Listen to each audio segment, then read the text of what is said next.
સૌને નમસ્કાર તથા સાલ મુબારક. નવ વર્ષ આપણા સૌ માટે ખૂબ જ શુભ રહે, લાભપ્રદ રહે એવી માતા સરસ્વતીજીને પ્રાર્થના. અહીં ઉપસ્થિત તથા ફેસબુકના માધ્યમથી આજનો આ વાર્તાલાપ નિહાળનારા સૌ પુસ્તક પ્રેમી શ્રોતા મિત્રોનું સયાજી લાઇબ્રેરી હૃદયથી સ્વાગત કરે છે. મિત્રો, આજે અને આવતીકાલે દેવ ઉઠી 11 છે, તુલસી વિવાહનો પ્રારંભ થઈ રહ્યો છે, દેવ દિવાળી આવી રહી છે. એવા ઉત્સાહ અને ઉત્સવના માહોલમાં છેક ભરૂચથી ડૉક્ટર ઉત્સવીબેન પધાર્યા છે. આપણે એમને તાળીઓના ગડગડાટથી એમનું ઉત્સવીબેનની નિકુંજભાઈ ભટ્ટ પણ આવ્યા છે. નિકુંજભાઈ એન્જિનિયર છે અને એક કંપનીમાં આસિસ્ટન્ટ મેનેજર તરીકે જોબ કરે છે. અને ખાસ તો એમનો પરિચય આપવાનો મને ગમશે કે તેઓ ખૂબ સારા ગઝલકાર છે. એટલે નિકુંજભાઈ, આપનું પણ ખૂબ ખૂબ સ્વાગત. યુવા વાર્તાલાપમાં વક્તા તરીકે ઉત્સવીબેનનું નામ, એમણે એમનું નામ સૂચવેલું. પાયલ આજે બહારગામનો પણ આ માટે ખૂબ ખૂબ આભાર માનીએ આપણે. અને બીજી એક ખાસ વાત કે છેલ્લા 3 મહિનાથી તમે જે યુવા વાર્તાલાપનું સરસ મજાનું પોસ્ટર જોઈ રહ્યા છો એ આ શ્રી શાહ બનાવે છે. તો શ્રીનો પણ આપણે આભાર માનીએ તાળીઓથી. એટલે યુવા વાર્તાલાપની બહુ સારી ટીમ છે અને બહુ સરસ બધા પોતપોતાની રીતે ફાળો આપે છે. તો બીજી એક ખાસ માહિતી આપવાની કે આજે સવારે આપણી લાઇબ્રેરીમાં ગુજરાતના બહુ મોટા લેખક શ્રી યશવંતભાઈ મહેતા અહીં પધારેલા હતા અને એમના પુસ્તકોનું પ્રદર્શન આપણે આ પાછળના ભાગમાં મૂક્યું છે. યશવંતભાઈના લખેલા જ બધા પુસ્તકો છે. તો વાર્તાલાપ પતે ત્યારબાદ આપ એ પુસ્તકો અવશ્ય નિહાળજો. બીજી એક નાનકડી વિનંતી છે કે આખા પ્રોગ્રામમાં આપણને કોઈને પણ ડિસ્ટર્બ ન થાય એટલે આપણે આપણો મોબાઈલ વાઇબ્રેટ કે સાયલન્ટ મોડ પર મૂકી દઈશું. તો હવે હું આરતીબેનને વિનંતી કરીશ કે તેઓ ઉત્સવીબેનનો પરિચય આપે અને કાર્યક્રમને આગળ ધપાવે. આભાર.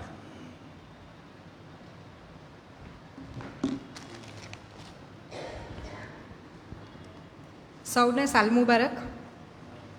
સાલ મુબારક એ નવું વર્ષ. હવે તો આપણે રિફ્રેશ થવાનો ટાઈમ છે, એમાંય વાર્તાલાપમાં ને એમાંય યુવા વાર્તાલાપમાં. સાલ મુબારક. આજના વક્તા ડૉક્ટર ઉત્સવીબેન ઓઝાનો ખૂબ ખૂબ આભાર કે તેઓ વાર્તાલાપ માટે અહીં આવ્યા. એમનો પરિચય આપતા ખૂબ જ ગૌરવની લાગણી અનુભવાઈ છે. ભરૂચ સ્થિત ડૉક્ટર ઉત્સવી ઓઝા હોમિયોપેથીના સ્નાતક છે. વ્યવસાયે તબીબ એવા તેઓ એક સારા વાચક છે. હાલ તેઓ બરોડા હોમિયોપેથિક મેડિકલ કોલેજથી હોમિયોપેથીમાં MD કરી રહ્યા છે. 2020માં એમણે ઉત્સવ ગુજરાતી ભાષાનો નામક યુટ્યુબ ચેનલની શરૂઆત કરી હતી. તેઓ નાટ્યલેખન, દિગ્દર્શન તથા મંચ સંચાલન ક્ષેત્રે રસ ધરાવે છે. તેઓ છેક ભરૂચથી અહીં વાર્તાલાપમાં આપવા માટે આવ્યા છે. તો ખૂબ જ પ્રાઉડ ફીલ થાય કે આટલા દૂરથી પણ આપણો વાર્તાલાપનો પ્રચાર પ્રસાર થાય અને એના માટે વક્તા પણ આ રીતે એક્સાઇટેડ થઈને આવે, એ પણ આવા ક્લાઇમેટની અંદર. તો ખૂબ ખૂબ આભાર આપનો ઉત્સવીબેન. વાર્તાલાપની પ્રણાલી પ્રમાણે આપણે વક્તાને એક ભેટ પુસ્તક આપતા હોઈએ છીએ. તો અમારા લાઇબ્રેરીના ખૂબ જ માનનીય એવા દાતાશ્રી વર્ષાબેનને હું વિનંતી કરીશ કે તેઓ આભારપત્ર અને ભેટ પુસ્તક ઉત્સવીબેનને આપે.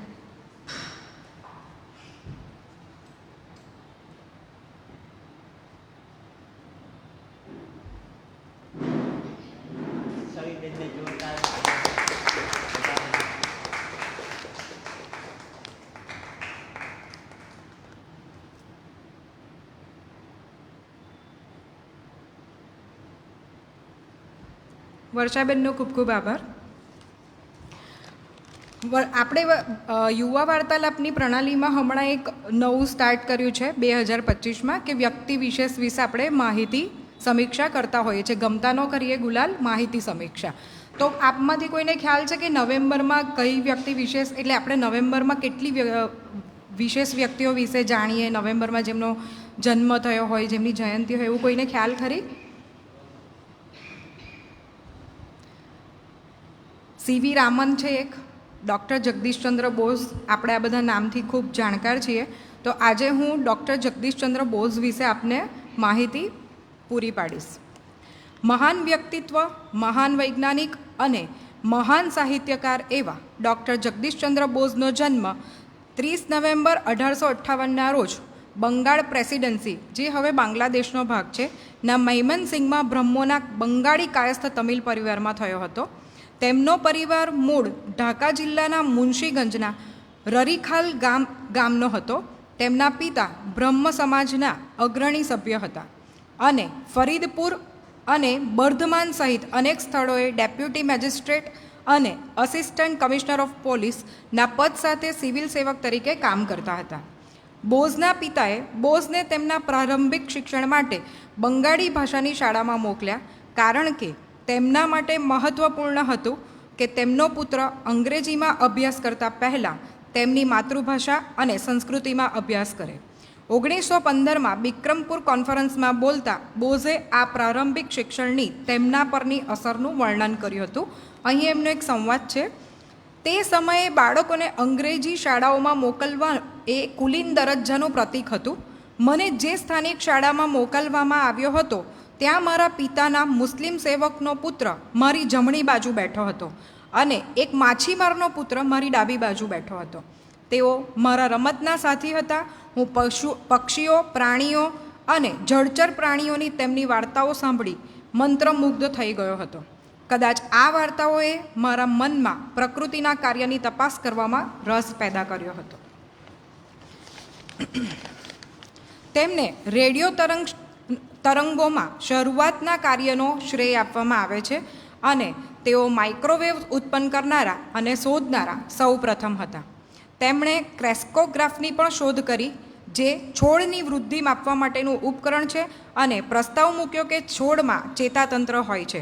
અને 1901માં લંડનની રોયલ સોસાયટી ખાતે બોઝ દ્વારા કરવામાં આવેલા એક પ્રખ્યાત પ્રયોગમાં દર્શાવવામાં આવ્યું હતું કે મનુષ્યો અને પ્રાણીઓની જેમ છોડ પણ લાગણી અનુભવી શકે છે.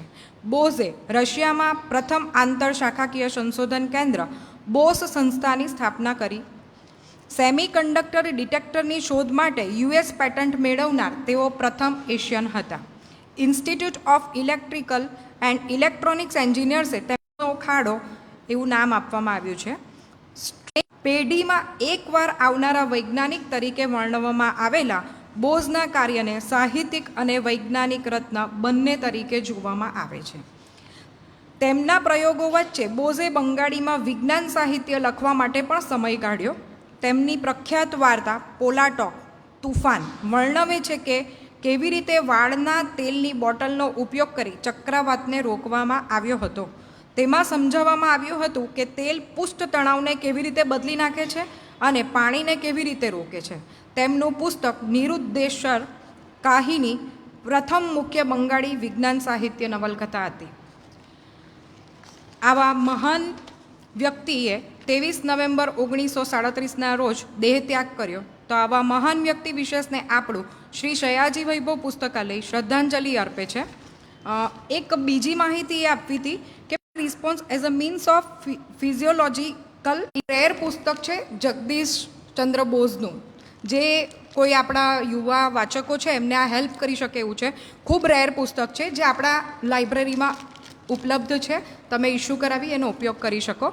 હવે હું વાર્તાલાપ માટે ઉત્સવીબેનને વિનંતી કરીશ કે તેઓ આપણો આગળનો વાર્તાલાપનો આપણને આનંદ આપે. આભાર.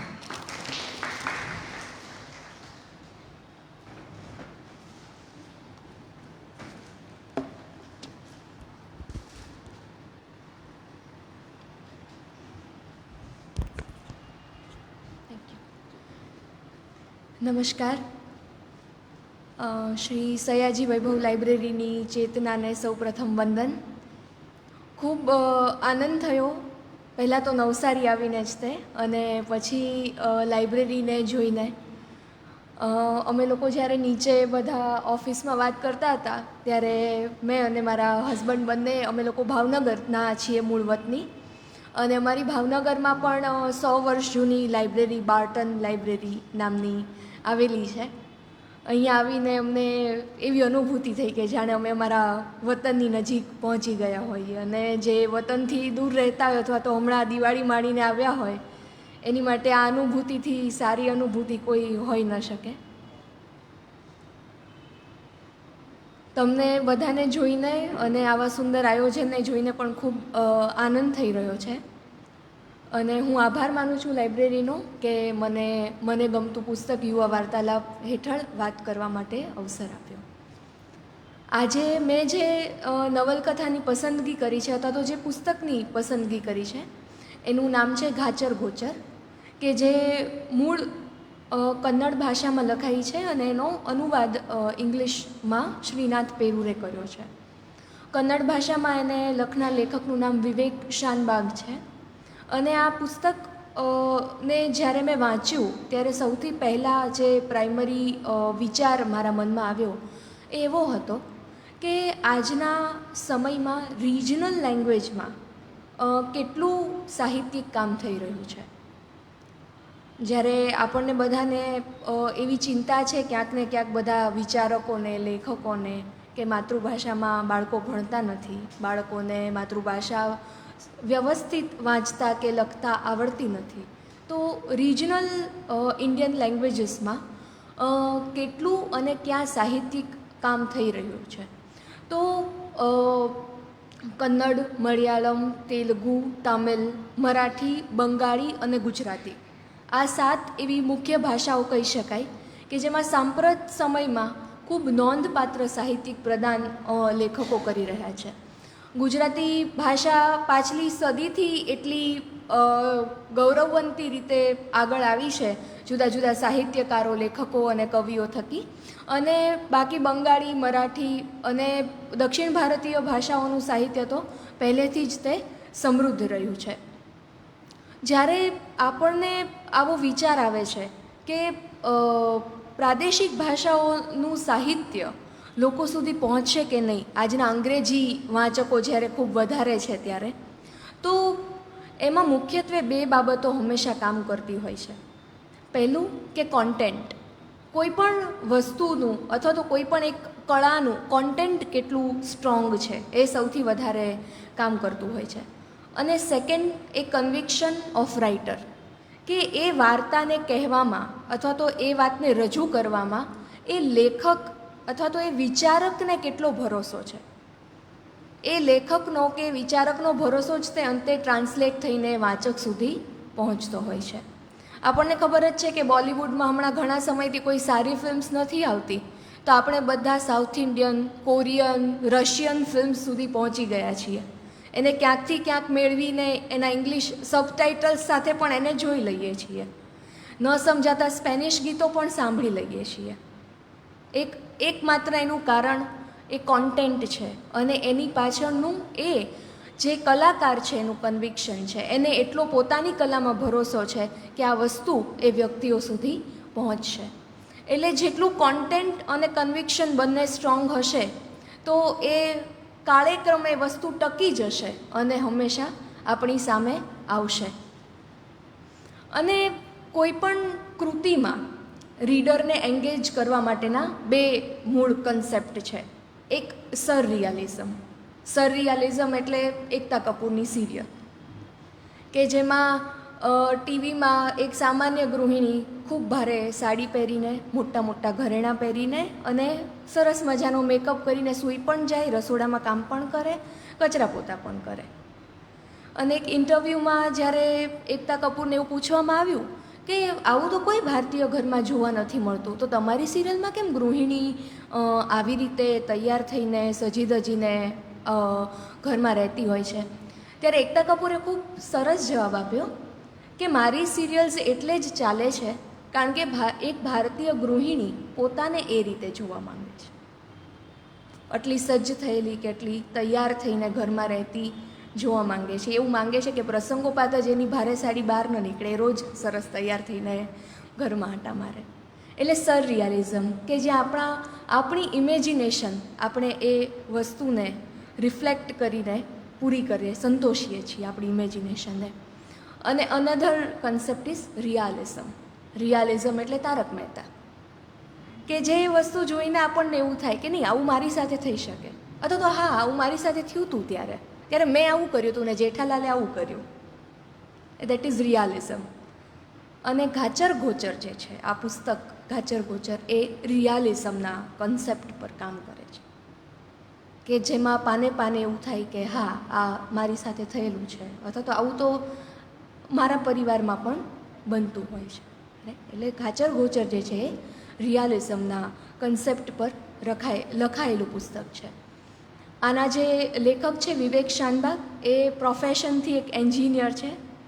આજે શરૂઆતમાં મારા હસબન્ડ વિશે વાત થઈ, એન્જિનિયર, તેઓ પણ પ્રોફેશનથી એન્જિનિયર છે અને વિવેક શાનબાગ પણ એન્જિનિયર છે. અને એમનો જન્મ કર્ણાટક અને ગોવાની બોર્ડર પર એક સિસલી કરીને ગામ છે ત્યાં આગળ થયો હતો. એમની પ્રાઇમરી ફર્સ્ટ લેંગ્વેજ એ કોંકણી છે, અને છતાં એમણે મોટાભાગનું સાહિત્ય સર્જન કન્નડ ભાષામાં કર્યું છે.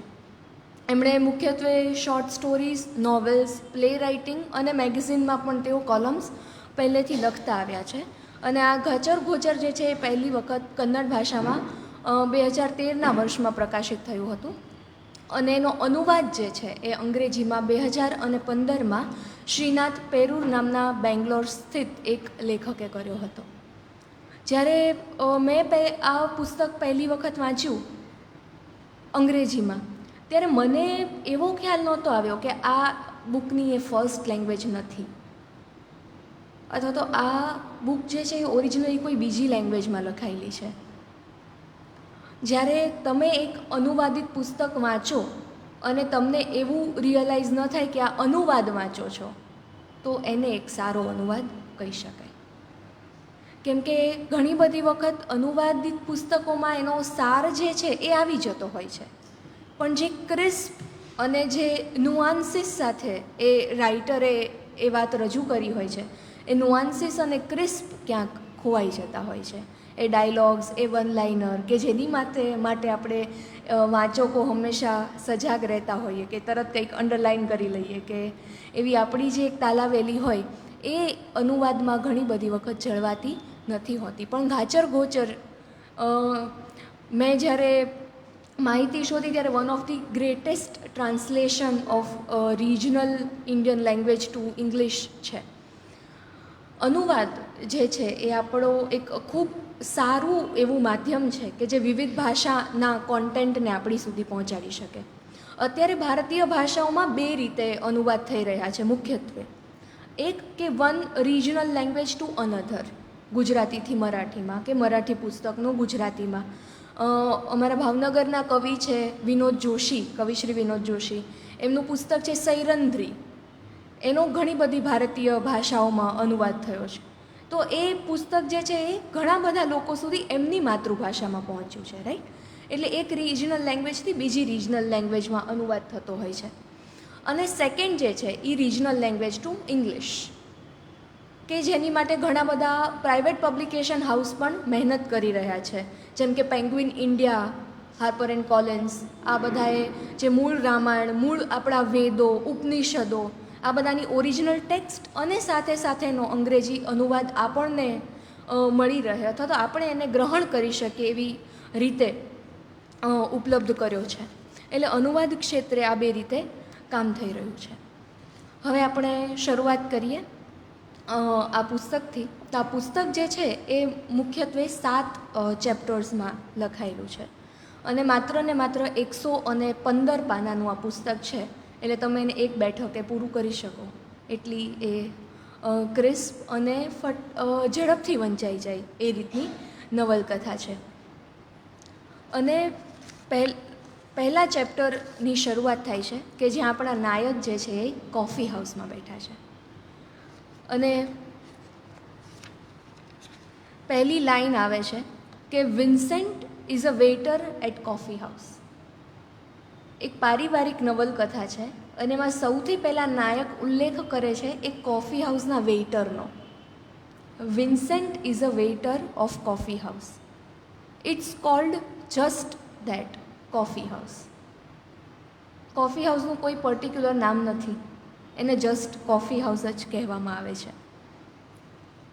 ત્યાં નાયક જે છે એ પોતાની પારિવારિક પરિસ્થિતિઓથી જ્યારે કંટાળી જાય છે ત્યારે ત્યાં કોફી પીવા પહોંચી જાય છે. અને આ કોફી હાઉસમાં એ નાયક બેઠો છે ત્યાંથી જ આ વાર્તાની શરૂઆત થાય છે. નાયક કહે છે કે તમે ત્યાં કલાકો બેઠા રહ્યો ને વગર ઓર્ડર આપીએ તો પણ તમને કોઈ રોકતું નથી કે ઊભા કરતું નથી. કેમ કે કદાચ એ કોફી હાઉસના માલિકને ખબર હશે કે એક માણસના મનમાં ઘણા બધા વૈચારિક ચક્રો ગતિમાન હોય છે. એટલે નાયક ત્યાં બેસે છે અને વગર ઓર્ડર આપીએ જ તે વિન્સેન્ટ એની કોફીને હાજર કરી દે છે. કેમ કે એ રોજ જાય છે, વિન્સેન્ટને ખબર છે કે આવીને આ જ મંગાવવાના છે, એટલે ત્યાં એની કોફી હાજર થઈ જાય છે.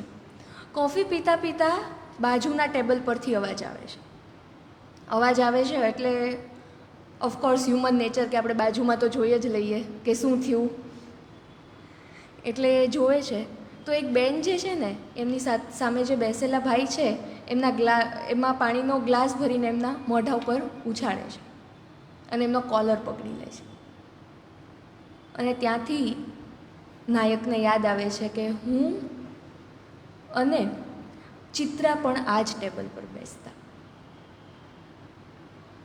અને પછી ચિત્રાનું વર્ણન આવે છે કે ચિત્રા જે છે એ વુમન વેલફેર માટેના એક એનજીઓમાં કામ કરતી અને ઘણી બધી સ્ત્રીઓને એ જે પોતે એક ફસાયેલી પરિસ્થિતિમાં હોય એમાંથી બહાર લાવતી. રોજ અમે 6 વાગે આ જ ટેબલ પર મળતા, વાતો કરતા અને ચિત્રા જે છે એ આજે એણે કયો કેસ સોલ્વ કર્યો એની માટેની વાત કરતી. એક દિવસ એણે આવીને કહ્યું કે એક છોકરી કે જે અમુક પૈસાનું દહેજ ન આપી શક્યા એના પપ્પા, એના કારણે એમને એના સાસરાવાળાએ ઘરની બહાર કાઢી મૂકી કડકડતી ઠંડીની રાતમાં. અને જ્યારે સવારે દૂધવાળો આવ્યો ત્યારે એ છોકરી એવું પ્રિટેન્ડ કર્યું કે એ દૂધવાળાની રાહ જોતી હતી, જેનાથી એના સાસરાવાળાનું ખરાબ ન લાગે. અને ત્યારે ચિત્રા કહે છે કે એ મેક શ્યોર કરશે કે એના સાસરાવાળાને એવી સજા થાય, એના પતિને એવી સજા થાય કે ક્યારેય જેલની બહાર ન આવી શકે. અને આ ઘટના પછી નાયક એ સમયે કોફી હાઉસ જવાનું બંધ કરી દે છે.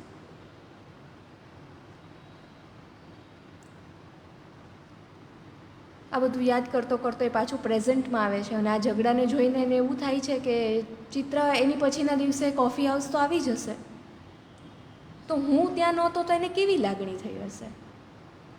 એ બીજી વાર આવી હશે? કેટલા દિવસ સુધી મારી રાહ જોઈને જતી રહી હશે? અને પછી ત્યાં જ તે વિન્સેન્ટ જે છે એ બીજો કોફીનો મગ લઈને આવે છે અને નાયક પૂછે છે કે શું થયું વિન્સેન્ટ?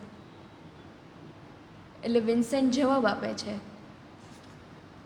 કે one story many point of views. એટલે આજે મેનર ઓફ આન્સરિંગ છે એ કોફી હાઉસના તમામ વેઇટર્સમાં વિન્સેન્ટને જે છે એ જુદો બનાવે છે અથવા તો નાયકનો ફેવરિટ બનાવે છે. અને અહીંયા જે છે પહેલા ચેપ્ટરનો અંત થાય છે. સેકન્ડ ચેપ્ટરમાં નાયક પોતાના પરિવારનો પરિચય આપવાની શરૂઆત કરે છે કે hours is a joint family, અમે જોઈન્ટ ફેમિલીમાં રહીએ છીએ. તો જ્યારે આપણને નાનપણમાં માય ફેમિલીનો નિબંધ લખવાનો આવતો અંગ્રેજીમાં, ત્યારે સામાન્ય રીતે અથવા તો કોઈ પણ સામાન્ય પરિચયમાં આપણી સાથે આપણા પિતાનું નામ પહેલાં જોડાયેલું હોય. આઈ એમ ડૉક્ટર ઉત્સવી રાજીવભાઈ ઓઝા, આપણી સાથે આપણા પિતાની આઈડેન્ટિટી અથવા તો નામ પહેલાં જોડાયેલું હોય. એટલે આપણે આપણો પરિચય પહેલાં આપીએ ને પછી તરત આપણા પિતાનો પરિચય આપીએ, રાઈટ? પણ આમાં નાયક પોતાના કાકાના પરિચયથી પરિવાર વિશે જાણકારી આપવાનું શરૂ કરે છે વાચકોને કે ચિકપ્પા, કાકાને કન્નડમાં ચિકપ્પા કહેવામાં આવે છે. કાકાનું નામ છે Venkatachala. Chikappa the only earning member of the family. Chikappa the only earning member of the family. તો શું કામ એમનો પહેલાં પરિચય આવ્યો એ આપણને એકદમ જ તે ક્લિયર થઈ જાય અને એક નાયકની માનસિકતા અથવા તો એક પારિવારિક માનસિકતા જે છે એનો ઉઘાડ, બેઝિક ઉઘાડ આપણને મળી જાય. ચિકપ્પા જે છે એ only earning member of the family છે. એ સોના મસાલા નામની એક ફર્મ ચલાવે છે. દક્ષિણ ભારતમાં તો મસાલાના ટ્રેડ્સ બહુ જ ફેમસ છે, એટલે એ લોકો હોલસેલમાં સ્પાઇસીસ કરી દે છે અને પછી એને ડિસ્ટ્રીબ્યુટ કરવાનું કામ કરે છે. His meals are the only priority of the family, કે એમનું જમવાનું જળવાવું જોઈએ, એમને શું ભાવે છે એ સમયથી સમય હાજર થઈ જવું જોઈએ. અને ત્યારે જ તે એક એવો ઇન્સિડન્સ બને છે કે નાયક કોફી હાઉસથી આવે છે અને એક સ્ત્રી જે છે એ ઘરના દરવાજાની આજુબાજુ આંટા મારી રહી છે. અચાનક એ અંદર આવીને પૂછે છે કે વેંકટ ચલા છે. એટલે આવું પહેલી વાર થાય છે આટલા વર્ષોમાં. ચિકપ્પાએ લગ્ન તો કર્યા નથી, એ પહેલેથી બિઝનેસમાં નાની ઉંમરથી જોડાઈ ગયા, અથવા તો એમણે નાની ઉંમરથી બિઝનેસ શરૂ કર્યો, એટલે એમણે લગ્ન તો કર્યા નથી. ને આ વુમન અચાનક આવીને એમના કાકા વિશે, નાયકના કાકા વિશે પૂછે છે. એટલે નાયકના જે મમ્મી છે એ પ્રશ્ન કરે છે કે શું કામ છે તમારે. એટલે વુમન કહે છે કે હું એમને જ કહીશ. એટલે એક બે વાર બોલાવ્યા, ચિકપ્પા ઉપર રૂમમાં છે, નીચે ના આવે, એટલે અમ્માને સમજાઈ ગયું કે આમને આવવું નથી. એટલે એમણે એવું બહાનું કર્યું કે એ તો ઘરે નથી. એટલે પેલી લેડી પણ ફૂલ તૈયારી સાથે આવી હતી. એણે કીધું મને ખબર છે કે ઘરે જ છે.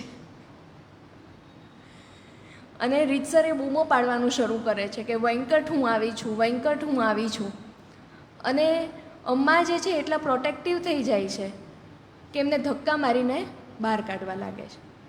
જ્યારે આ બધું થતું હોય છે ત્યારે નાયકની બેન માલતી પણ આવે છે. એ પણ આ લેડીને ઇન્સલ્ટ કરવા લાગે છે, ઘરની બહાર જવાનું કહેવા લાગે છે કે ઘરે નથી, એક વખત તો કીધું ને.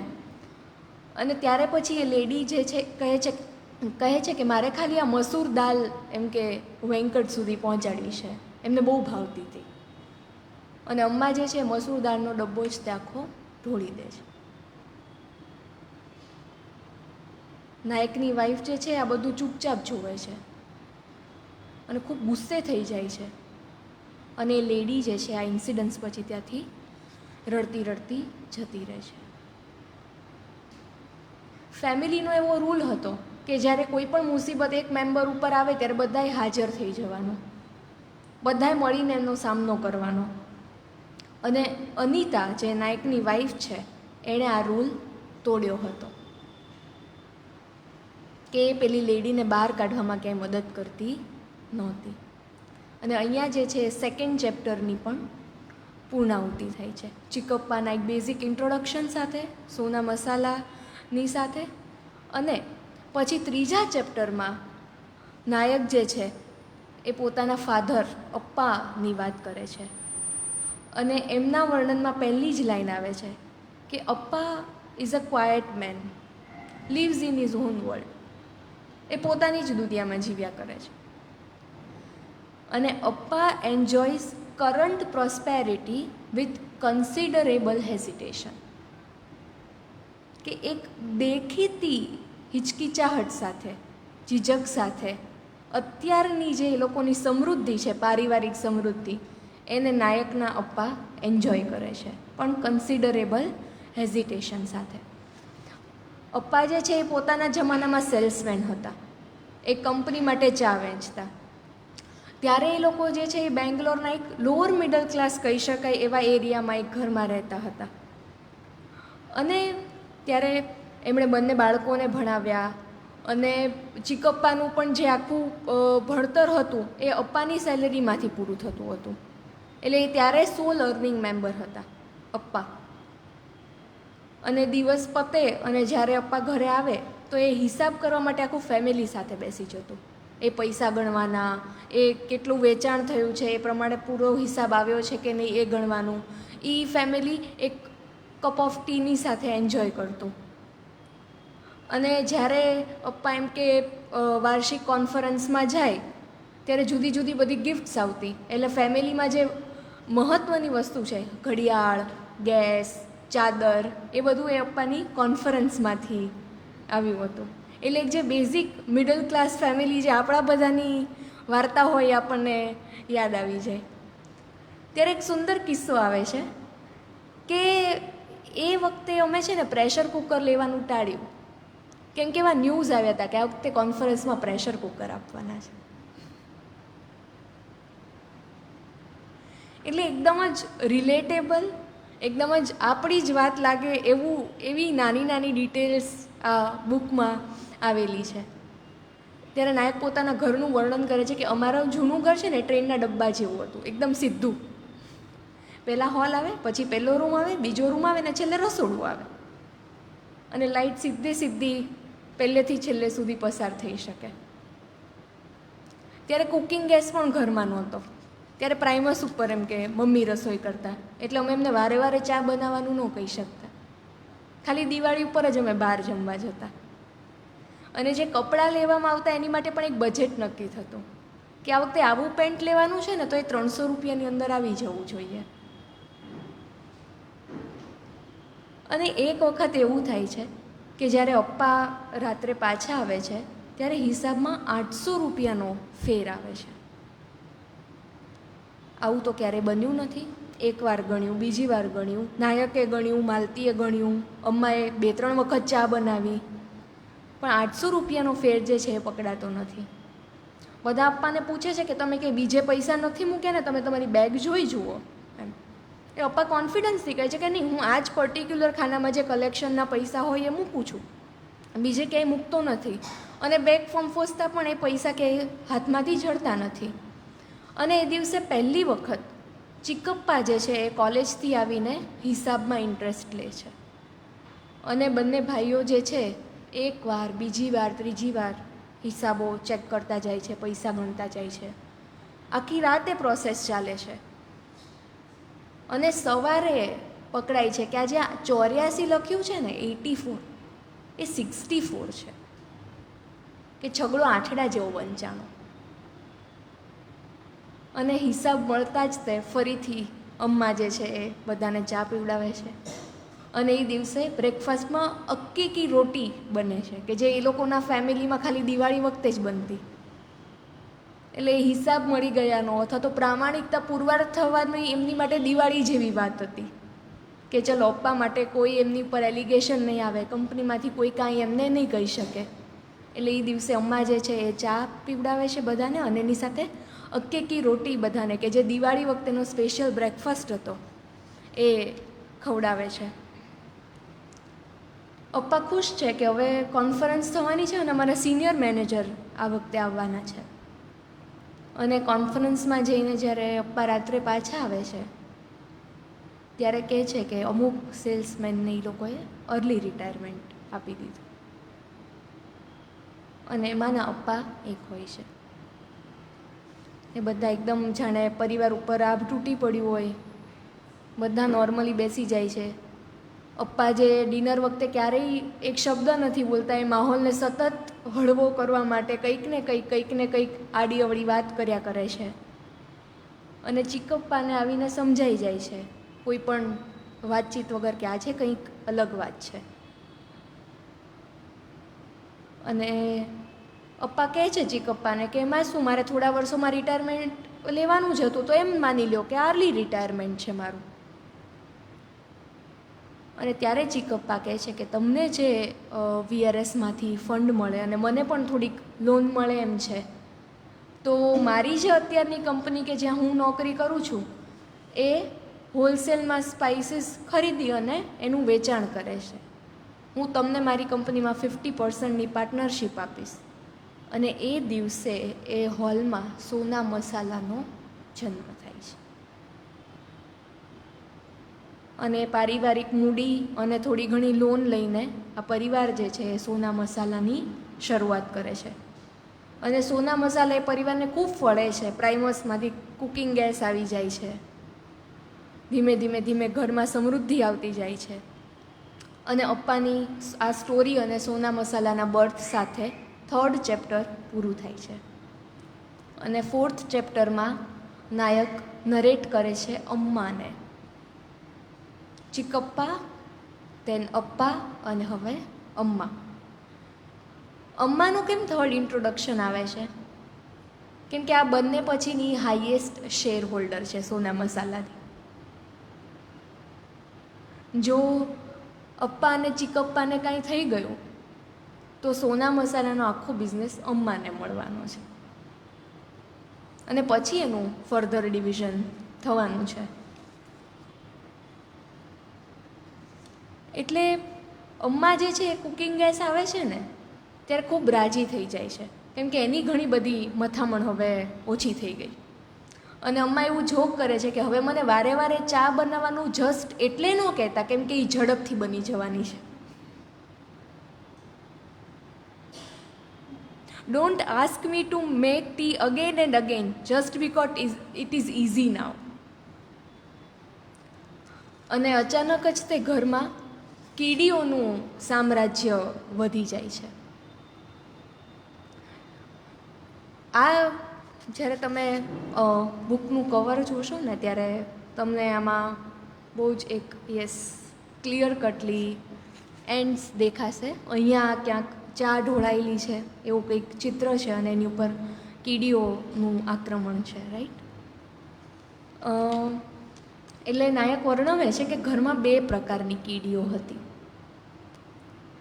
એક નાની નાની કાળા કલરની આમ લાઈનમાં ચાલ્યા કરે, પણ એક જગ્યાએથી બીજી જગ્યાએ જાય, ફર્નિચરની રેલિંગ ઉપર કે લાદી ઉપર ચાલતી હોય, પણ એ ક્યારેય કશું કરતી નહીં. અને બીજી પ્રકારની કીડી હતી કે જે સહેજ મોટી હતી અને ક્યાંય એક ટુકડો પણ ઢોળાયેલો હોય તો તરત જ એની ઉપર આક્રમણ કરી બેસતી. કે ચા પીધી હોય ને એ કપનું જે પેલું ચાંદરનું પડી જાય ને એની ઉપર તે એ કીડીઓ તરત આવી જતી.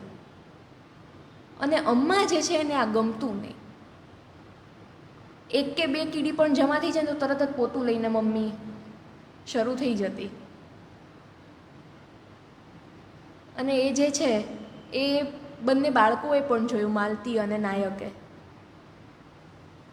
કે કીડી દેખાય ને એટલે આપણે એને કાઢવાની છે ઘરમાંથી, એને દૂર કરવાની છે.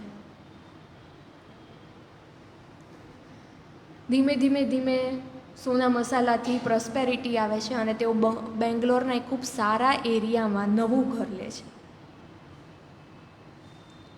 જ્યાં એ લોકો જૂના પાડોશમાં રહેતા હતા.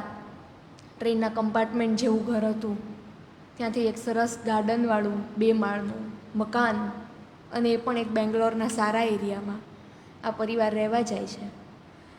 અને જ્યારે પહેલી વખત ઘરે અપ્પા જાય છે નવા ઘરે, ત્યારે અપ્પા કહે છે કે feels like hotel. Appa joke કરે છે કે ફીલ્સ લાઈક હોટેલ અને નો વન લાવ્સ, કોઈ હસતું નથી. એટલે અપ્પાનું જે ઇન્ટ્રોડક્શન છે ને, lives in silence, leaves in his own world, કેમ કે કોઈ રિસ્પોન્સ નથી અપ્પાની વાતનો.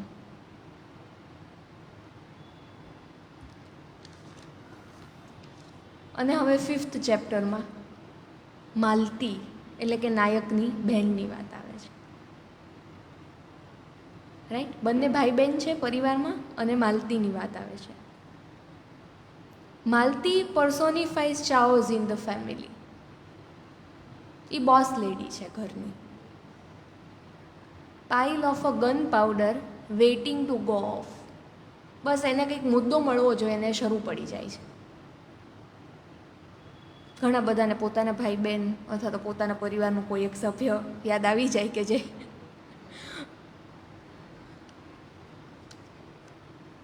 એટલે માલતી જે છે એને જ્યારે લોકો જૂના ઘરમાં રહેતા હતા ત્યારે એક બંધન હતું કે આટલા પૈસામાં ખર્ચો કરવાનો છે, આવી રીતે જીવવાનું છે, આજ પ્રસંગે નવા કપડાં પહેરી શકાય અથવા તો આજ પ્રસંગે આપણે ખરીદી કરી શકીએ. હવે એક સમૃદ્ધિનો માહોલ છે, એમાં એને કોઈ રોકટોક નથી. એના કાકાની લાડકી છે અને મન ફાવે એમ કર્યા કરે છે. એને ક્યારેય પૂછી નથી શકાતું કે તે આ કેમ ખરીદ્યું અથવા તો આટલું મોંઘું કેમ ખરીદ્યું. માલતી તરત સામે રિપ્લાય આપે છે કે હું તમને ક્યારેય પૂછું છું કે તમે આ કેમ ખરીદીને લાવ્યા, તો તમે મને શું કામ પૂછો છો. અને આ માલતીના એક સમયે લગ્ન થાય છે. લગ્ન થાય છે વિક્રમ નામના એક યુવક સાથે કે જેની સાડીની દુકાન છે. અને વિક્રમ એમને પૂરતો સમય નથી આપતો. એમ કરીને માલતી જે છે વારે વારે પોતાના પિયર પાછી આવતી રહે છે. એ પિયરમાં રોકાવાનો સમયગાળો વધતો જાય છે અને પોતાના ઘરે અથવા તો સાસરે રહેવાનો સમયગાળો ટૂંકો થતો જાય છે. એટલે એક વખત બંને ફેમિલી મળીને નક્કી કરે છે કે હવે આપણે આનું કંઈક સોલ્યુશન લાવીએ, બંને છોકરાઓના મનમાં શું વાત છે એ જાણીએ. અને જ્યારે બંને ફેમિલી એક સન્ડે આફ્ટરનૂનમાં ભેગા થાય છે ત્યારે એના સાસુ માલતીને પૂછે છે કે તું કઈ વાતથી ગુસ્સે થઈને એમ કે ઘરે જતી રહી એમ. તો ત્યારે માલતી ખૂબ ડેસ્પરેટલી અથવા તો ખૂબ ગુસ્સાથી આન્સર આપે છે કે મારા ફેમિલી માટે મેં નવો ટી કપનો સેટ કાઢ્યો તો તમે મને એવું કેમ કીધું કે જૂનો તો હતો જ, કે મારા ફેમિલી માટે નવો ટી કપનો સેટ ન નીકળી શકે. એટલે એના સાસુ કહે છે પણ ઓલરેડી આપણી પાસે ટી કપનો સેટ હતો તો નવો કાઢવાની જરૂર નહોતી, મારું એમ કહેવાનું હતું. અને Malti again and again A prove કરવા માંગે છે કે ના, એના સાસુએ ખાસ એના ફેમિલી માટે નવો ટી કપનો સેટ કાઢ્યો ને એટલે જ તેને એવું કીધું. અને મ્યુચ્યુઅલી બંને ફેમિલી નક્કી કરે છે કે આ વસ્તુ હવે લાંબી ટકશે નહીં અને બંનેના ડાયવોર્સની વાત આવે છે. એ જ્યારે ડાયવોર્સની વાત આવે છે ને ત્યારે એનું માલતીનું બધું જ સોનું એ એના સાસરાના ઘરે પડ્યું હોય છે. એટલે એક બપોરે માલતી અચાનક એના સાસરાના ઘરે જાય છે. વિક્રમ અને એના મમ્મી બધા હોય છે. એટલે માલતીને કહે છે કે તું કેમ આવી છે અહીંયા? એક પરિવારમાં બી એક રોષ તો હોય જ હવે. એટલે એમ પૂછે છે કે તું કેમ આવી છે અહીંયા? તો અચાનક માલતી કોઈકને ફોન કરે છે અને 4-5 ગુંડાઓ વિક્રમના ઘરમાં આવી જાય છે અને વિક્રમને એના મમ્મીને ગન અને ચપ્પુ બતાવે છે. અને માલતી કહે છે કે હવે અહીંયાથી હલશો ને અથવા તો મારી પાછળ આવશો ને તો આ લોકો તમને પતાવી દેશે અહીંયા ને અહીંયા. અને માલતી વિક્રમના ને પોતાના રૂમમાં જઈને તિજોરીમાંથી બધા ગોળના ઘરેણા લઈ અને હસતી હસતી બહાર નીકળી જાય છે. ઘરે જ્યારે નાયક કોફી હાઉસમાંથી પાછો આવે છે ત્યારે માલતી અને ચિકપ્પા બંને ખૂબ હસીને પોતાની સક્સેસ સ્ટોરીની જેમ અમ્મા અને અપ્પાને કહી રહ્યા હોય છે. અને નાયક જે છે એ પોતાના અમ્મા અને અપ્પાના મોઢા ઉપરથી સ્પષ્ટ રીતે જાણી શકે છે કે આ એમને ગમ્યું નથી. પણ જસ્ટ બીકોઝ કે આ વસ્તુ ચિકપ્પાએ ડિરેક્ટ કરી હતી એટલે કોઈ જ ક્વેશ્ચન કરવામાં કે કોઈ જ વિરોધ કરવામાં આવતો નથી. અને આ 5th ચેપ્ટરના અંત પછી 6th ચેપ્ટરમાં નાયક પોતાની વાત કરે છે. અને એમાં પહેલું જ વાક્ય એવું છે કે vote can I say about my self? હું મારી જાત વિશે શું કહી શકું? એ જ નાયકને ખબર નથી. બાકી બધા ઉપર એક ચેપ્ટરનું ડિસ્ક્રિપ્શન નાયક બહુ જ શિફતથી અને ચોખવટથી આપી દે છે. પણ પોતાની જાત વિશે જ્યારે નરેટ કરવાનું અથવા તો વર્ણવવાનું આવે છે ત્યારે પહેલી જ લાઇનમાં નાયક કહે છે કે vote can I say about myself? Whatever I try to say I quickly run into 3 woman, Amma, Malati and Anita. કે કંઈ પણ કહેવાનો પ્રયત્ન કરું તો મારું જીવન આ 3 સ્ત્રીઓની આજુબાજુ જ તે ગૂંથાયેલું છે. એક અમ્મા, એક માલતી અને એક અનિતા. અને ત્રણેય જણા જુદી જુદી વિચારધારાવાળા છે. અને અનિતા જ્યારથી આવી છે ત્યારથી એ એક એવી લેડી છે કે જે પોતાનો મત મૂકશે જ તે. એટલે કેઓસ જે છે એ ફેમિલીમાં વધતો ગયો છે. મતભેદ ને મનભેદ જે છે એ ફેમિલીમાં વધતા ગયા છે. જ્યારે પણ એવી કોઈ સિચ્યુએશન આવે, નાયકને એવું લાગે કે હમણાં માલતી, અમ્મા અને અનિતા ત્રણેય ઝઘડી પડશે, એટલે એ જ મિનિટે નાયક ઊભો થઈને કોફી હાઉસમાં પહોંચી જાય અને આવીને જાણવાની તસ્દી પણ ન લે કે શું થયું એના ગયા પછી. એટલે લુકિંગ ફોર ધ અલાસ્કા નામની એક નવલકથા જ્હોન ગ્રીન નામના લેખકે લખી છે કે જે ધ 14 Hour Stars મૂવી કદાચ ઘણાએ જોયું હોય. રાઈટ? હા, એટલે એ જે 14 અવર સ્ટાર્સ જે મૂળ નવલકથા છે એ જ્હોન ગ્રીને લખી છે ને, એમની જે એક બીજી નવલકથા છે લુકિંગ ફોર ધી અલાસ્કા. અને એ નવલકથાની એક બહુ જ સુંદર લાઈન છે કે to get rid of the labyrinth is to pretend that it does not exist. ગૂંચમાંથી બહાર નીકળવાનો એક જ રસ્તો છે, એવું માનો કે એ છે જ નહીં. એટલે નાયકનો જે એસ્કેપિઝમનો નેચર જે છે એ આપણને લુકિંગ ફોર ધી અલાસ્કાનો રેફરન્સ યાદ અપાવે એવો છે.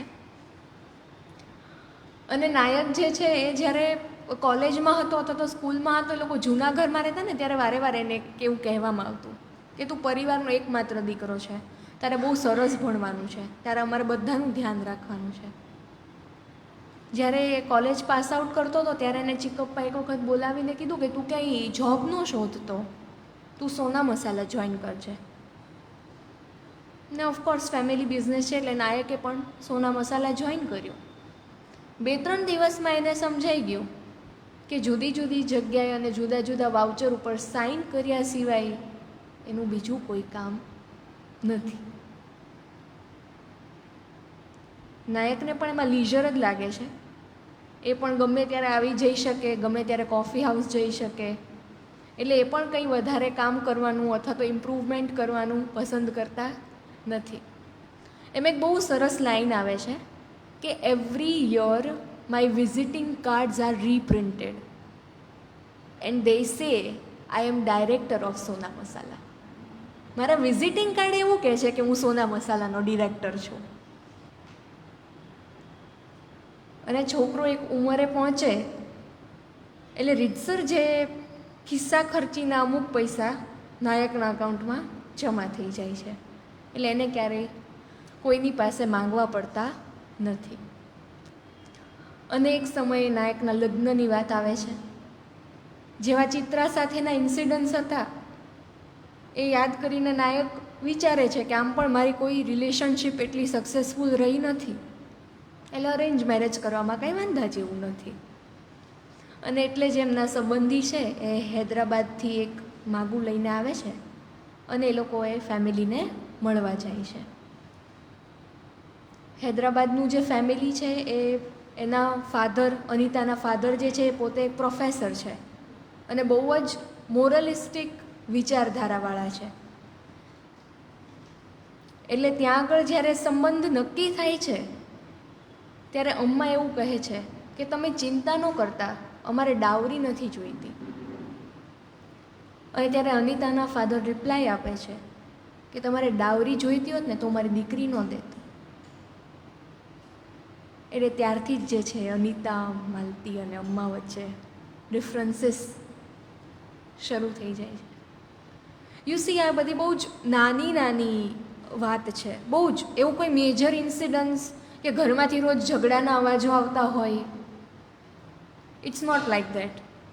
અને આપણા બધાના પરિવારમાં પણ it's never like that, right? પણ જે નાના નાના મનભેદ અને મતભેદ કે જેને વિશે એવું આપણે ક્યારેય નથી વિચારી શકતા કે હા બીજો માણસને એવી વિચારસરણી હોય, અને આપણે જે ગાંઠ બાંધતા જઈએ આપણા મનમાં એની વિશેની વાત પાને પાને આ નવલકથામાં નાના નાના ઇન્સિડન્ટ્સથી વર્ણવવામાં આવી છે. અને પછી નાયક અને અનિતા બંનેના લગ્ન થાય છે. બંને જણા એકમાત્ર 6 દિવસો કોઈના પણ ઇન્ફ્લુઅન્સ વગર સાથે ગાળે છે અને એ લોકો લગ્ન પછી જ્યારે ઊંટી ફરવા જાય છે ત્યારનો સમય છે. ત્યારે એક વખત નાયક અને અનિતા બંને જે છે એ કપ ઓફ કોફીની મજા માણી રહ્યા હોય છે સૂર્યોદયને જોતાં જોતાં. અને નાયક એવું જોવે છે કે બારીની જે બારશાક હોય ને એના પર એક કીડી ચાલી રહી છે, અને તરત જ નાયક પકડીને એને મસળી નાખે છે અને અનિતાની આંખમાં આંસુ આવી જાય છે. એ બહુ જ ગુસ્સાથી કહે છે કે આ કીડીએ તારું શું બગાડ્યું હતું, કેમ તે એને મારી નાખી? અને નાયક જે છે આમ એકદમ સ્તબ્ધ અને હતપ્રભ થઈ જાય છે અને કહે છે કે હું કેવી રીતે સમજાવું કે મારા કીડી સાથેના શું ઇન્સિડન્ટ્સ છે, કે શું સંબંધ છે.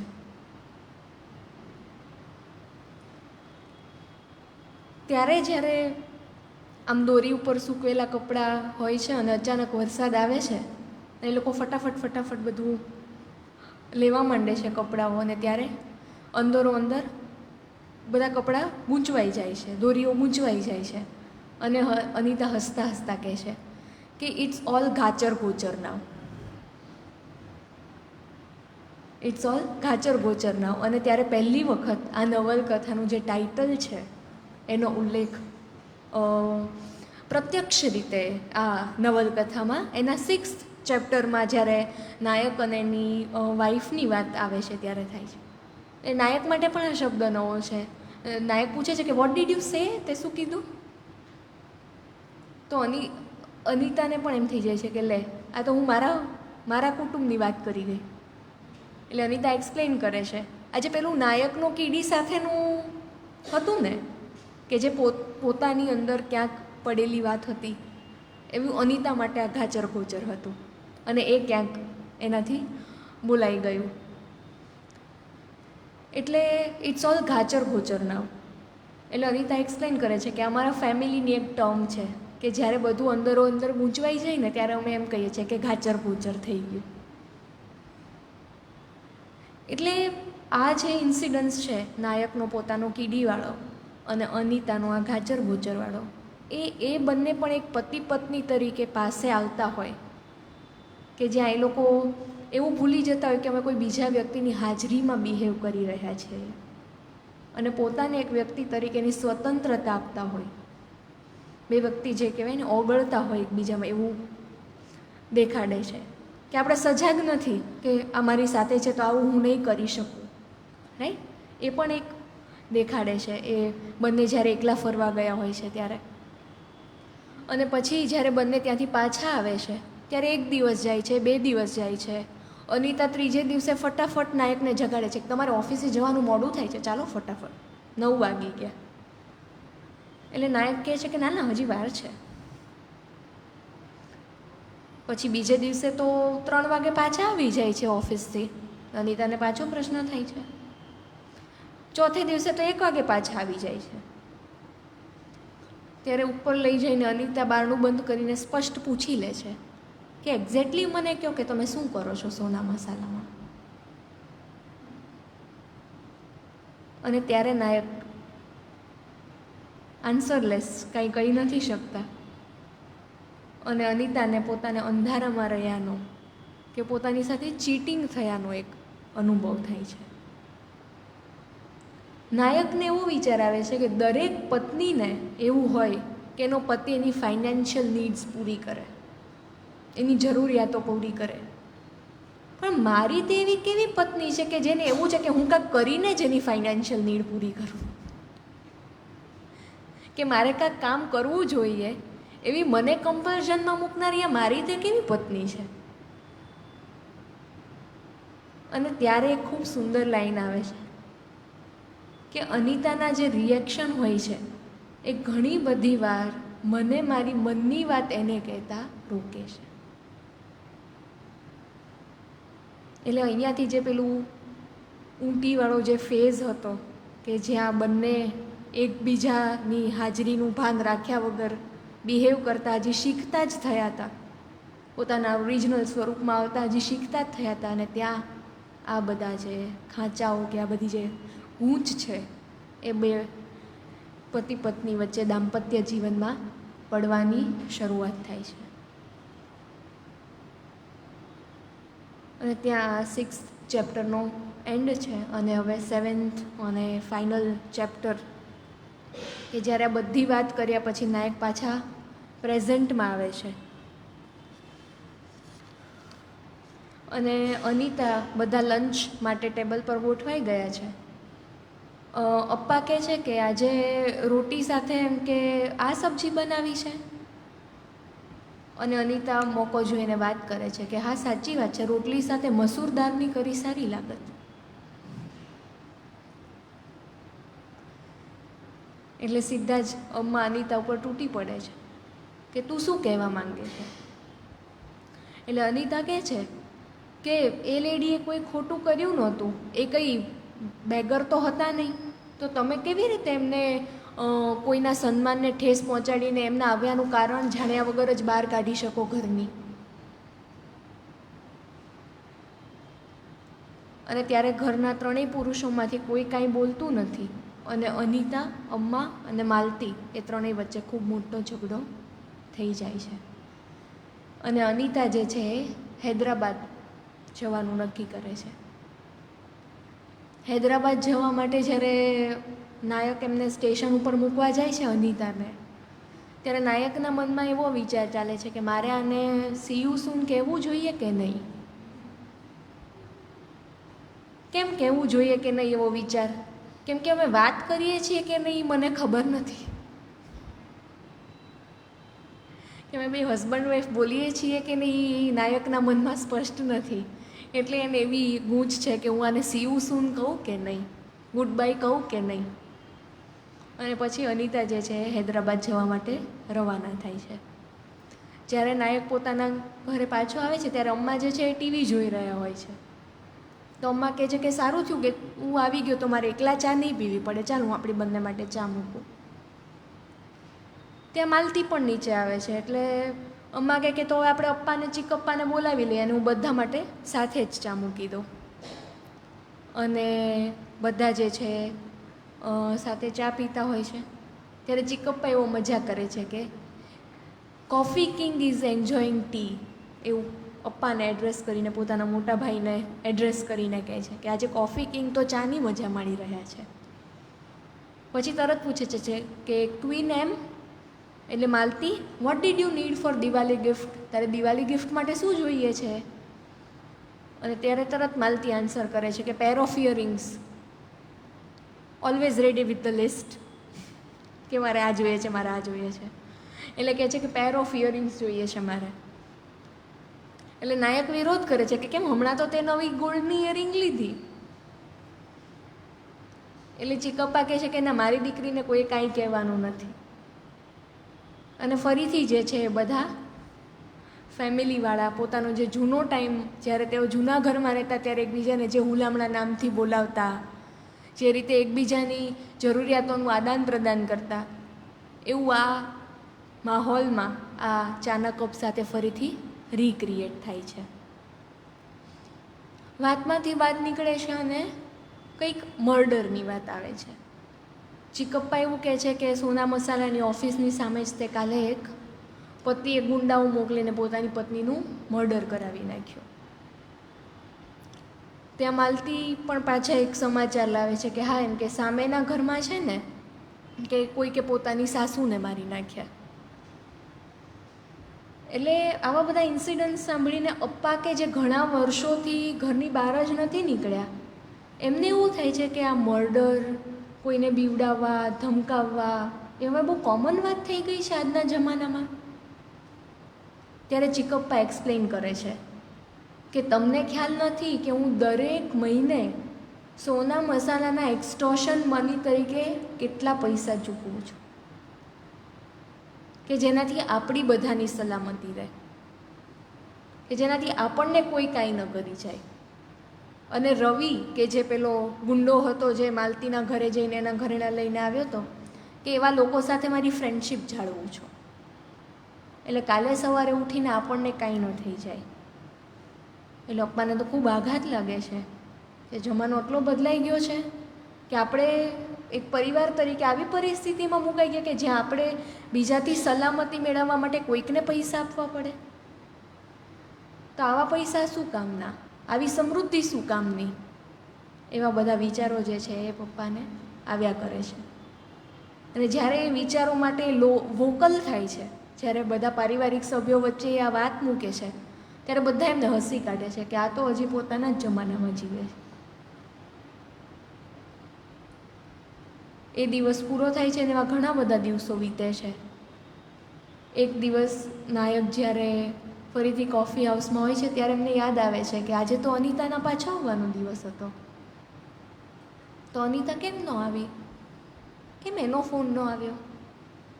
પછી નાયકને એ રિયલાઇઝ થાય છે કે અમે પણ એને ફોન નથી કર્યો, અમ્માએ કે માલતીએ પણ એને ફોન નથી કર્યો. નાયકને વિચાર આવે છે કે અનિતા પાછી આવશે કે નહીં. શું એ પાછી આવવાની છે? શું મારે એવું પૂછવું જોઈએ કે પાછી આવવાની છે? અનિતા પાછી નહીં આવે તો શું થશે? અને ફરીથી નાયક કહે છે કે ઇટ્સ ઓલ ઘાચર ઘોચર નાવ, અને ત્યાં આ નવલકથાની પૂર્ણાહુતિ થાય છે. યસ, બહુ જ નાની, ખરેખર 115 પાનાની જ ખરેખર 7 ચેપ્ટરમાં લખાયેલી નવલકથા છે. પણ આ છે ને એક સિંગલ નરેટિવની સ્ટોરી છે કે જ્યાં આખી વાર્તા બધા પારિવારિક સભ્યો વિશે નાયક પોતે કહે છે.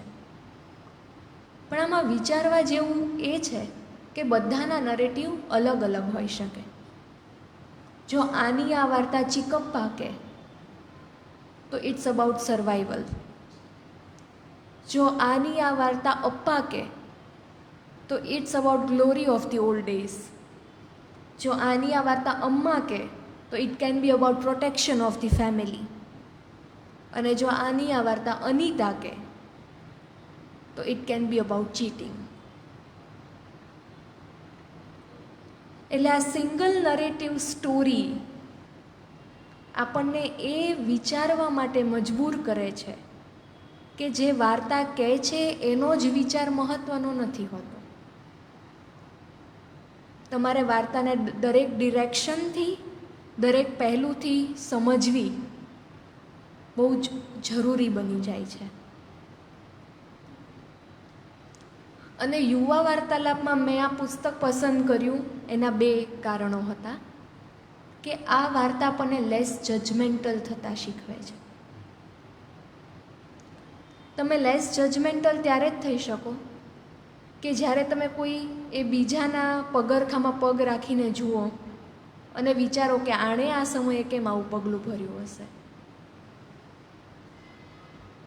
અને કદાચ અત્યારના સમયની એ મોટામાં મોટી જરૂરિયાત છે. આ વાર્તાને વાંચીને છે ને મને દિલ ધડકને દો મૂવી યાદ આવ્યું હતું કે બહુ જ છેલ્લા જ્યારે અડધા કલાકમાં રણવીરસિંહ બહુ જ ફ્રસ્ટ્રેટ થઈને એમ કહે છે કે इस परिवार में साला रियल तो कोई बात ही नहीं करता, सब ऊपर ऊपर से ही बात करते हैं. એટલે આ એ જે દિલ ધડકને દો મૂવીનો જે ઝિસ્ટ છે અથવા તો એની જે વાત છે એ આ નવલકથા વાંચીને આપણને યાદ આવે છે. અને બીજું જે છે એ નવલકથા આપણને એડજસ્ટમેન્ટ શીખવે છે.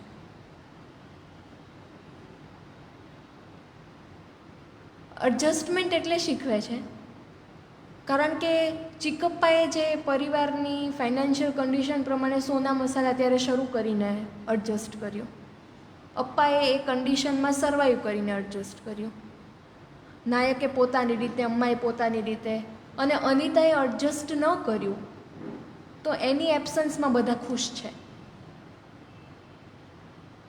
એ પાછી આવવાની છે કે નહીં એ વિચાર વિશે પણ કોઈ વિચારવા માંગતું નથી.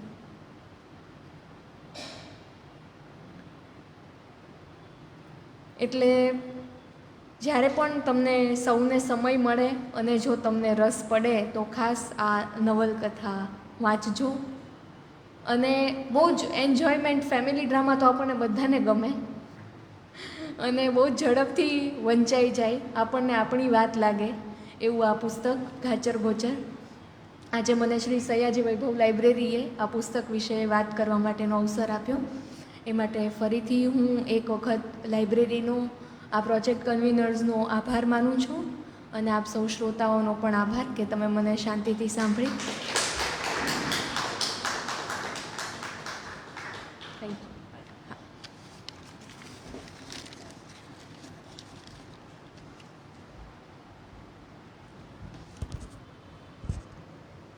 ખૂબ જ રસપ્રદ રીતે ઉત્સવીબેને આ નવલકથાને અહીં રજૂ કરી. આપણે ફરી એકવાર ઉત્સવીબેનને જોરદાર તાળીઓથી વધાવીએ. ઉત્સવીબેન, ખૂબ ખૂબ અભિનંદન. આપણે હવે પ્રશ્નોત્તરી વિભાગ શરૂ કરીશું. આ પુસ્તક વિશે આપને જે પણ કંઈ પ્રશ્ન હોય એ આપ ઉત્સવીબેનને પૂછી શકો છો. આ પુસ્તક વિશે, એના લેખક વિશે, આ પુસ્તકનો જે વિષય છે અને આપણને પ્રશ્ન ઉદ્ભવશે, કારણ કે ઉત્સવીબેન જ્યારે આ પુસ્તક વિશે વાત કરતા હતા ત્યારે આપણે બધા જ ખૂબ ધ્યાનથી એમની વાત સાંભળતા હતા. એટલી સરસ એમની શૈલી છે રજૂ કરવાની. અને સાથે સાથે હું જરા ઉત્સવીબેન વિશે બીજી પણ વાત કરી દઉં કે ઉત્સવીબેનને વાર્તા, નવલકથા વાંચવાનું વધારે ગમે બીજા બધા વિષયો કરતાં. મેં એમને પૂછેલું કે તમને સૌથી વધુ ગમતા 5 પુસ્તકોના નામ જણાવો. તો એમાં એમણે મને કીધું કે પહેલું કંકુ પન્નાલાલ પટેલનું, ત્યારબાદ સોક્રેટિસ મનુભાઈ પંચોળી, દરિયાલાલ ગુણવંતરાય આચાર્ય, સમુદ્રાંતિકે ધ્રુવ ભટ્ટ, કૃષ્ણાયન કાજલ ઓઝા વૈદ. એટલે આ જુઓ કે આ 5 પુસ્તકો નવલકથાના છે. એટલે એમને નવલકથા વાંચવી ખૂબ ગમે છે, વાર્તા સંગ્રહ વાંચવું ગમે છે, એની સાથે સાથે એમને વિવેચન તથા કવિતાઓ પણ વાંચવી ગમે છે. અને નવલકથાઓ વધુ ગમે તેથી આજે વાર્તાલાપ આપવા માટે એમણે એક બહુ સરસ નવલકથા પસંદ કરી છે. તો એનો વિષય બહુ સરસ છે. તો આપણે હવે પ્રશ્નોત્તરી વિભાગ શરૂ કરીએ. આપ કંઈ પણ પ્રશ્ન પૂછી શકો, પૂરક ચર્ચા, પૂરક માહિતી પણ આપી શકો. આંચલે હાથ ઊંચો કર્યો છે. આંચલ, આવો.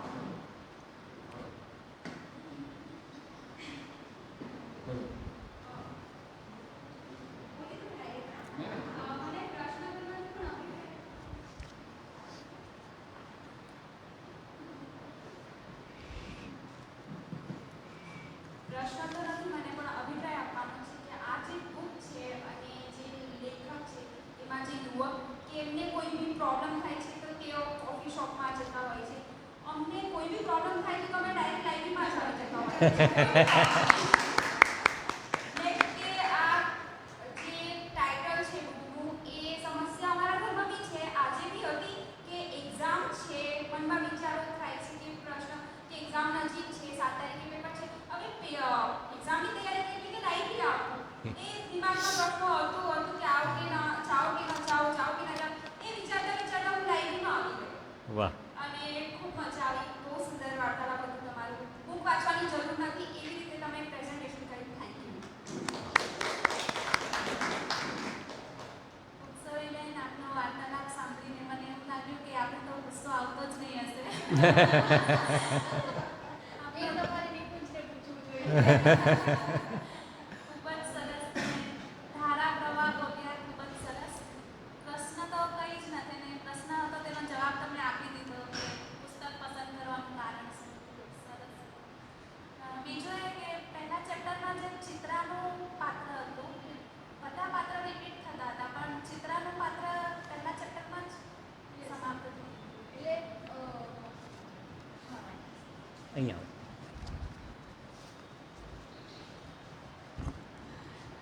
એટલે ચિત્રા જે છે ને એની સાથે નાયક મળવાનું શરૂ કરે છે અને પછી જ્યારે ચિત્રા આ ઇન્સિડન્ટ્સ નરેટ કરે છે અને પછી ક્યારેય નાયક એને મળવા જતો નથી. આપણે આજકાલ જે પેલું વેબ સિરીઝમાં અને એમાં બહુ જ યુવાનો જે જોવા માટે પ્રેરાય છે ને સાયકોલોજીકલ થ્રિલર છે કે બધા એ પ્રકારની સિરિયલ્સ જોવાનું વધારે, જે આપણે નાનપણમાં CID જોતા એ બધાનું હવે મોટું સ્વરૂપ આ બધી સાયકોલોજીકલ થ્રિલર. તો એક સ્વરૂપે તમે જુઓ ને તો ઘાચર ગોચર પણ એક સાયકોલોજીકલ પ્લે પર કામ કરે છે કે જ્યાં પણ નાયકને એવું થાય ને કે અહીંયા હું મુશ્કેલીમાં મુકાઈશ અથવા તો આમાં મારે કોઈ ચર્ચામાં ભાગ લેવો પડશે, અહીંયા મારો મત આની કરતાં જુદો પડે છે ને મારે મારો મત મૂકવો પડશે, ત્યાં નાયક ક્યારેય પાછું વળીને જોતો નથી. પણ આમાં નાયક સાથે કોમેડી એવી થાય છે કે એ ચિત્રાથી ભાગીને અંતે અનિતા પાસે પહોંચે છે. એટલે ચિત્રાનો ઉલ્લેખ પછી ક્યાંય નવલકથામાં આવતો નથી.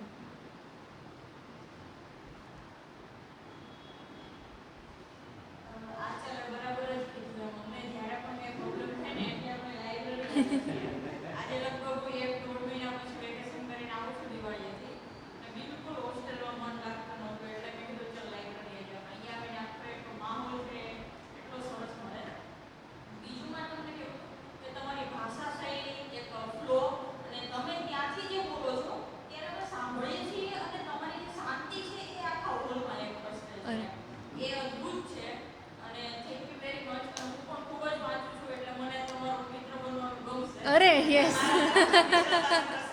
Yes yes sure sure thank you.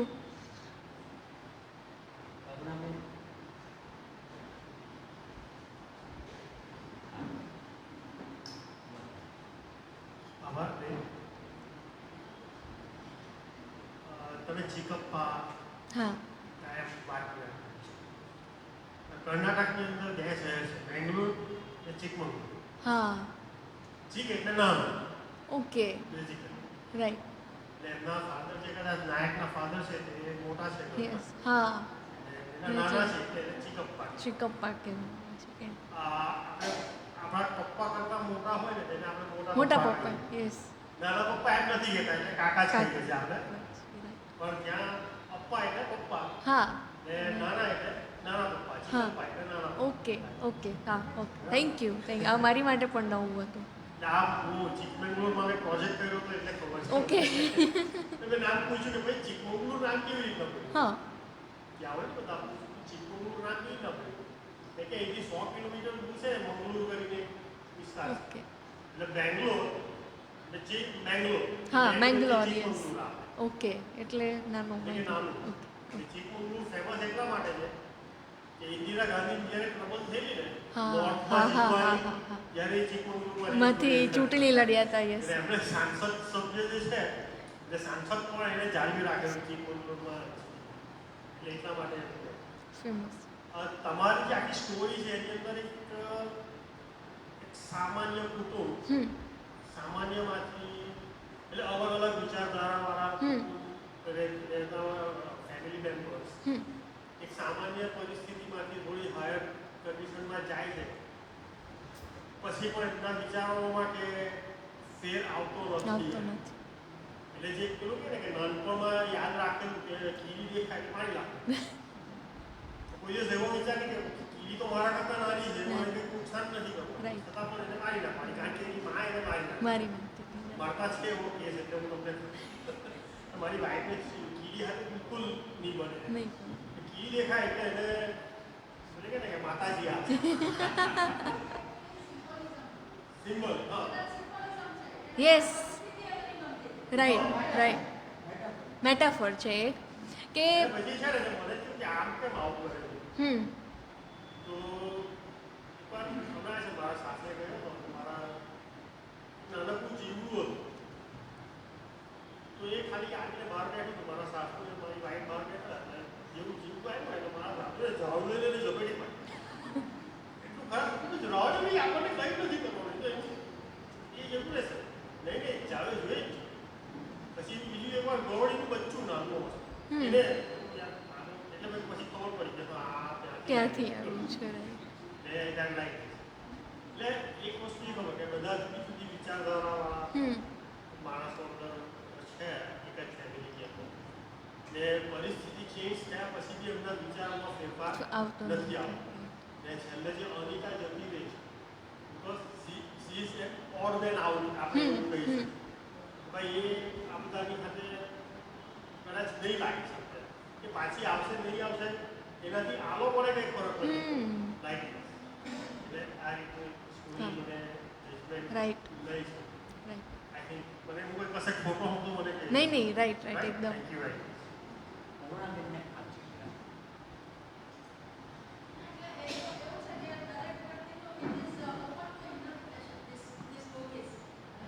Right right right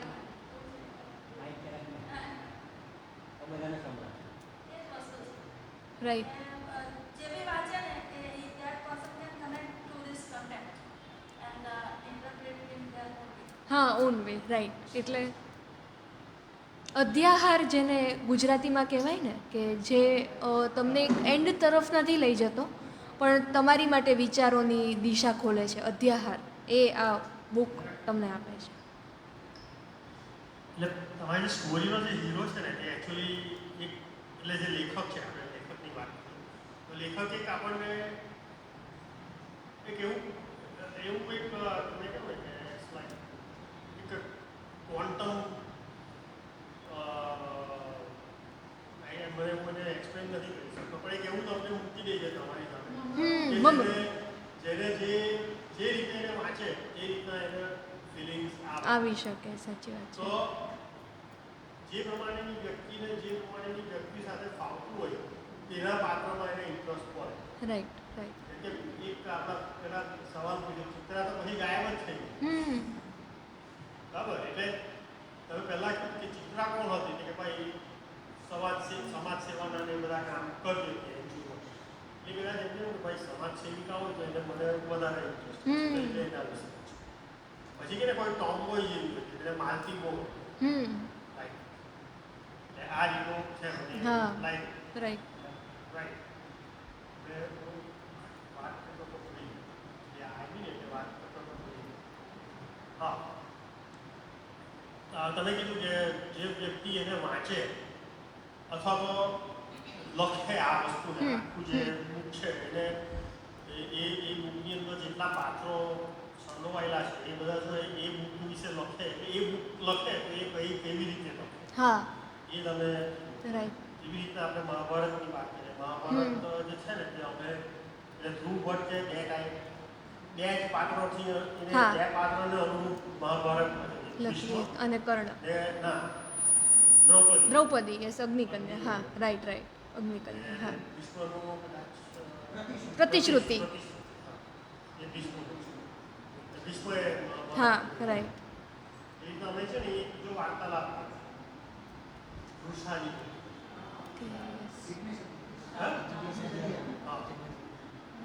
વૃષાની એટલે કર્ણની કર્ણની પત્ની, યસ. એના એંગલની મહાભારત. એટલે કહેવાય કે અલગ અલગ પાત્ર મહાભારત કેવી રીતે? રાઈટ. કર્ણને કંઈક કેવું છે.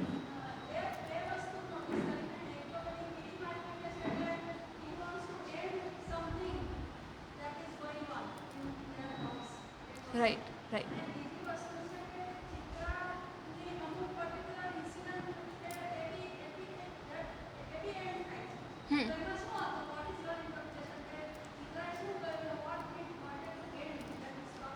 એટલે ચિત્રા પોતે બહુ જ એક ઇન્ડિપેન્ડન્ટ અને ઓપિનિયનેટેડ વ્યક્તિ તરીકે સામે આવે છે આ આખી વાતમાં, કે ક્યાંય કાંઈ પણ થશે તો એનો વિરોધ કરશે, કંઈ ખોટું એને લાગતું હશે તો એનો વિરોધ કરશે. નાયક, રાઈટ. એટલે હું એ જ કહું છું ને કે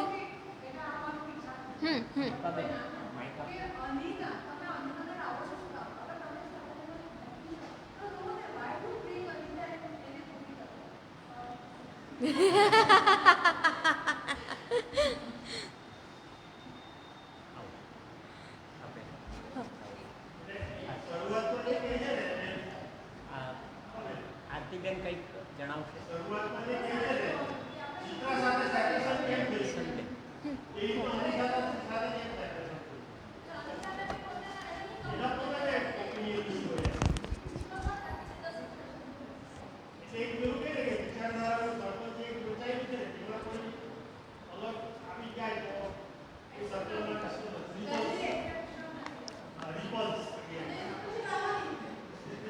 બરાબર છે. આરતીબેન.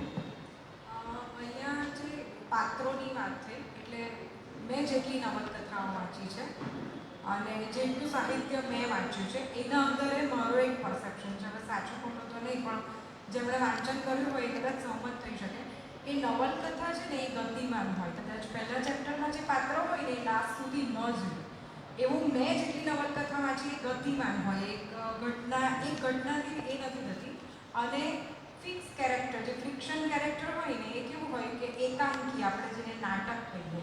એટલે જે ચિત્રા, આ તો ખૂબ નાની નવલકથા છે પણ જો તમે મોટી મોટી નવલકથાઓ પણ વાંચો ને તો કદાચ પહેલા ચેપ્ટરના મોસ્ટલી કેરેક્ટર લાસ્ટ સુધીમાં ગાયબ જ થઈ ગયા હોય. એટલે નવલકથાને ગતિમાન ડાયરેક્ટ એટલે મીન્સ દિશાવાળી હોય કે ચાલ્યા કરતી હોય અને એમાંથી એક મેસેજ, દરેક ઘટનાના મેસેજ આપણને, તમે જો આ એક ચેપ્ટરમાં મેસેજ છે, દેટ ઇઝ નવલકથા.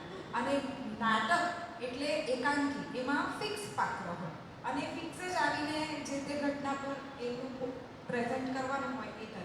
આમ મારું વાંચનનો જે અનુભવ છે એ મેં અહીં શેર કર્યો જેથી કરીને બીજી વખત તમને ખ્યાલ રહે કે નવલકથામાં આ પાત્ર પહેલાં આવ્યું ને પછી એ ન આવ્યું. બસ હવે આપણે વાર્તાલાપનો. વાહ, સરસ. બહુ સરસ રસપ્રદ ચર્ચા ચાલી રહી છે પણ આપણી પાસે સમયની મર્યાદા છે. છેલ્લી 5 મિનિટ છે આપણી પાસે, એમાં આપણે સમાપન કરીશું. સૌ પ્રથમ તો આપણે ઉત્સવીબેનને ખૂબ તાળીઓથી વધાવીએ. એમણે ખૂબ સરસ આ પુસ્તકને રજૂ કર્યું છે. ઉત્સવીબેન, આપને ખૂબ ખૂબ અભિનંદન ફરી એકવાર, અને ખૂબ ખૂબ ધન્યવાદ પણ અમે સૌ પાઠવીએ છીએ. ખૂબ ખૂબ આભાર તમારો. બીજો આભાર આપ સૌ શ્રોતા મિત્રોનો, કે વરસાદી માહોલ અને દિવાળી વેકેશન હોવા છતાં પણ આપ સૌ ખૂબ સારી એવી સંખ્યામાં 30થી વધુ શ્રોતાઓ આજે 1.5 કલાક અહીં બેસીને આટલો સરસ આ વાર્તાલાપ માણ્યો. તો આપ સૌ શ્રોતા મિત્રોનો, બાળકો પણ છે, યુવાનો પણ છે, વડીલો પણ છે, આપ સૌનો સયાજી લાઇબ્રેરી ખૂબ ખૂબ હૃદયથી આભાર માને છે. એક છેલ્લી 2 જાહેરાત છે. ખાસ તો આવતીકાલે સવારે 8:30 થી 10:30 દરમિયાન આ હોલની અંદર સહવાચન પ્રવૃત્તિ ચાલશે. આપ જાણો જ છો, તો આપ એમાં પણ આવજો. અને હવે આવતા મહિનાના યુવા વાર્તાલાપની માહિતી આપું તો આવતા મહિને 6ઠી ડિસેમ્બરે પહેલો શનિવાર છે, અને સાંજે 6 વાગે આપણો જે યુવા વાર્તાલાપ થશે એના વક્તા આપણા નવસારીના જ છે, અને એ જે યુવક છે એ આપણી લાઇબ્રેરીનો જ દીકરો કહી શકાય. એનું નામ છે સૌમ્ય ત્રિવેદી. એણે 2 વખત બાળ વાર્તાલાપ આપ્યો છે. હવે એ કોલેજમાં આવ્યો છે એટલે એ યુવા વાર્તાલાપ આપવાનો છે. અને જુઓ, જે યુવા વક્તાઓ અલગ અલગ વિષય વૈવિધ્યવાળા પુસ્તકો પસંદ કરે છે. આજે આપણે ગાજર ગોચર વિશે સાંભળ્યું, તો આવતા મહિને 6ઠી ડિસેમ્બરે Saumya Trivedi the lost symbol Daniel બ્રાઉનનું આ પુસ્તક છે. હાજી, એટલે એમનું આખું નામ ડેનિયલ બ્રાઉન છે, પણ એ લોકો ડેનિયલનું એમણે ડેન કર્યું છે. તો આ ડેન બ્રાઉનનું ધ લોસ્ટ સિમ્બોલ આ અંગ્રેજી નવલકથા છે, અને 700થી વધારે પાનાનું આ પુસ્તક આપ જોઈ શકો છો. આ પુસ્તક છે, ખૂબ રસપ્રદ પુસ્તક છે. તો આપણે 6ઠી ડિસેમ્બરે સાંજે 6 વાગે આપણા શહેરના એક પુસ્તક પ્રેમી યુવા વક્તા સૌમ્ય ત્રિવેદીને સાંભળવા માટે ફરી પાછા ભેગા થઈશું. એ જે આ પુસ્તક છે ને, એ ક્રાઇમ થ્રિલર અને પ્લસ સસ્પેન્સવાળું એ પુસ્તક છે, અને અમેરિકાની સિક્રેટ સોસાયટી તથા એની મિસ્ટ્રીઝ પર આધારિત આ પુસ્તક છે, ધ લોસ્ટ સિમ્બોલ. તો એમાં આપ અવશ્ય આવજો, અને ફરી એકવાર આપ સૌનો ખૂબ ખૂબ આભાર માનીએ.